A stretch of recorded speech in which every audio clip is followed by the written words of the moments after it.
À quelques heures du départ, les mûcheurs et leurs chiens sont en pleine préparation dans la station de ski Les Carélis.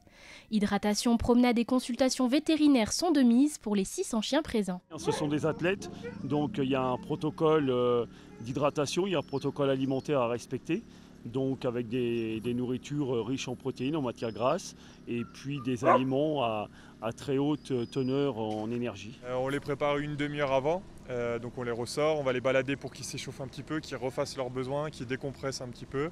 Et puis après, on les équipe en mettant les harnais, des bottines si besoin. Et ensuite, on va se rendre sur la zone de départ à peu près 10 minutes avant. En dehors des besoins primaires que sont l'alimentation et l'hydratation, les chiens sont surveillés afin de prévenir toute blessure physique. Au 5e jour de course, la fatigue musculaire peut se faire ressentir chez certains chiens. Là, juste avant l'étape, on va venir faire des techniques manuelles de massage qui vont permettre en fait de vasculariser le muscle et de l'échauffer pour qu'il soit disponible pour l'étape qui va arriver. Alors moi, je connais les chiens, donc on va vraiment s'adapter à l'animal en fonction de ses besoins à l'instant T.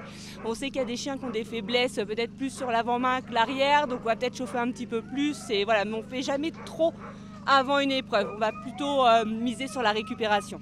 À 16h, les mûcheurs et leurs chiens se sont élancés pour l'une des étapes les plus longues de cette 20e édition de la Grande Odyssée VVF. 38 km sous des conditions météorologiques peu favorables. Cette étape-là, on l'appréhende un peu, du coup, parce que vu les conditions météo, avec la pluie qu'il a fait, on a de la neige molle. Donc sur une grosse longueur d'étape comme ça, avec beaucoup de dénivelé, c'est l'une des plus grosses étapes du circuit. Donc là, on fait contrôler les chiens pour être sûr que l'étape d'hier, il n'y a pas de séquelles et que les chiens qu'on va mettre soient vraiment en forme. On a des chiens qui sont plus puissants que d'autres, des chiens qui sont plus rapides. Donc là, sur une étape comme aujourd'hui, on va mettre des chiens assez costauds. Mais après, il y a les plans peuvent être contrecarrés avec un chien qui se blesse et au dernier moment, on change. La Savoie accueillera encore 4 étapes de cette course de chiens de traîneau à Ossois, Bessan, Valseny et enfin Valmorel. Cette édition anniversaire s'achèvera le 25 janvier prochain en Isère.